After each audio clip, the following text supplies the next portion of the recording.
നമസ്കാരം, news prime മലയാളത്തിലേക്ക് സ്വാഗതം. ഡൽഹിയിൽ BJPയോട് കനത്ത തോൽവി ഏറ്റുവാങ്ങിയതോടെയാണ് ആം ആദ്മിക്ക് കൃത്യമായി വെളിവുണ്ടായിരിക്കുന്നത്.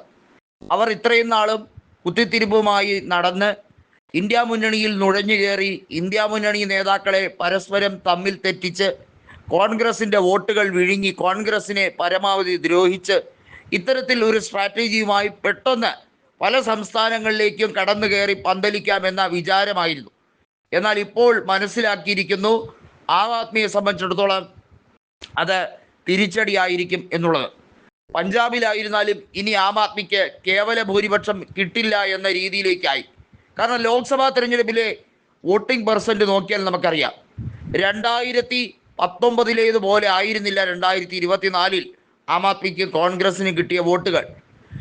ക്രമേണ ചതുഷ്കോണ മത്സരങ്ങളായിരുന്നു പല സീറ്റുകളിലും. പഞ്ചാബിലെ 13 ലോക്സഭാ മണ്ഡലങ്ങളിൽ 10ഓളം മണ്ഡലങ്ങളിൽ കൃത്യമായ ചതുഷ്കോണ മത്സരമായിരുന്നു.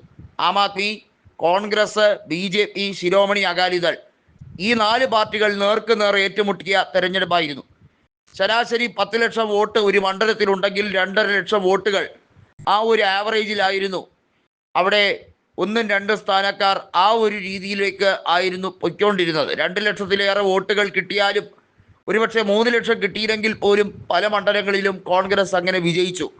7 സീറ്റുകൾ കഴിഞ്ഞ തവണ 2019 8 സീറ്റ് കിട്ടിയ കോൺഗ്രസിന് ഇത്തവണ 7 സീറ്റായി കുറഞ്ഞുവെങ്കിലും അവർക്ക് അവരുടെ സാന്നിധ്യം അറിയിക്കാൻ കഴിഞ്ഞു. കാരണം 2022 നിയമസഭാ തെരഞ്ഞെടുപ്പിൽ തോറ്റമ്പിയ കോൺഗ്രസ്സാണ്, ഒന്ന് ആലോചിക്കണം, 2 കൊല്ലത്തിനകം ശക്തമായി തിരിച്ചു വന്നത്.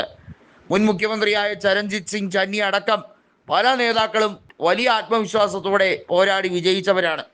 അതോടെയാണ് ആം ആദ്മിക്ക് ഒരു കാര്യം മനസ്സിലായത്, പഞ്ചാബിലും ഇനി പിടിച്ചു നിൽക്കാൻ കഴിയില്ല. ആ സാഹചര്യത്തിലാണ് കോൺഗ്രസ് അവിടെ ശിരോമണി അകാലിദളുമായി പ്രാദേശിക തെരഞ്ഞെടുപ്പിൽ സഖ്യമുണ്ടാക്കി വലിയ മുന്നേറ്റം നടത്താൻ ശ്രമിച്ചത്. അത് ഒരു പരിധിവരെ വിജയിച്ചു എന്നതാണ് കണക്കാക്കേണ്ടത്. അതോടെയാണ് ആം ആദ്മിക്ക് കാര്യങ്ങൾ പിടികിട്ടിയത്. അതുപോലെ തന്നെയായിരുന്നു ഗുജറാത്തിൽ കോൺഗ്രസിന് കഴിഞ്ഞ തവണ ഉണ്ടായ വലിയ കനത്ത നഷ്ടം. അതായത് BJPക്ക് 4/3 ഭൂരിപക്ഷം കിട്ടാൻ കാരണമായത് ആം ആദ്മിയുടെ കടന്നുവരവായിരുന്നു. കോൺഗ്രസ് കോട്ടകളിലേക്ക് ആം ആദ്മി പാർട്ടി വിള്ളലുണ്ടാക്കി ഫലത്തിൽ BJPക്ക് കാര്യങ്ങൾ എളുപ്പമാക്കി കൊടുക്കുകയായിരുന്നു കേജ്രിവാളും സംഘവും ചെയ്തത്.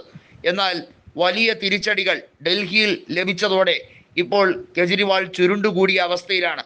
ഇനി ഭാവിയില്ല, രാഷ്ട്രീയ ഭാവിയില്ല എന്ന് മനസ്സിലായി കഴിഞ്ഞിരിക്കുന്നു. അഭിഷേക് മനു സിംഗ്വിയെ പോലുള്ള കോൺഗ്രസിൻ്റെ തന്നെ നേതാക്കൾ അവർ അഭിഭാഷക വൃത്തി കൂടി നടത്തി കേജ്രിവാളിനെ ഊരിയെടുക്കാൻ ശ്രമിക്കുമ്പോൾ, അതായത് മദ്യ കേസുമായി ബന്ധപ്പെട്ട വിഷയങ്ങളിൽ അദ്ദേഹം തിഹാർ ജയിലിൽ കിടക്കുമ്പോൾ അദ്ദേഹത്തിന് വേണ്ടി ജാമ്യത്തിനായി പയറ്റിയ നേതാക്കളിൽ പലരും ഇന്ത്യ മുന്നണിയുടെ നേതാക്കൾ കൂടിയാണ് എന്നുള്ളത് ഓർമ്മിക്കണം. കേജ്രിവാളിന് കൃത്യമായ മറുപടിയുമായി കോൺഗ്രസ് എത്തുന്നു. ഗുജറാത്തിൽ കോൺഗ്രസ് പുതിയ രീതിയിലേക്ക് സഖ്യം കൊണ്ടുപോവുകയാണ്. ആം ആദ്മിയുമായി ഒരു രീതിയിലും പഞ്ചാബിലോ അതുപോലെ ഗുജറാത്തിലോ സഹകരിക്കേണ്ട കാര്യമില്ല. ആം ആദ്മി നേതാക്കളിൽ പലരും പഞ്ചാബിൽ പാർട്ടി വിട്ട് കോൺഗ്രസിലേക്ക് ചേരുന്നതും ഗുജറാത്തിൽ ആം ആദ്മി തകർന്നടിയുന്നതും ഘട്ടം ഘട്ടമായി സംഭവിച്ചു കൊണ്ടിരിക്കുകയാണ്. ഇതൊരു ശുഭ സൂചനയാണ്.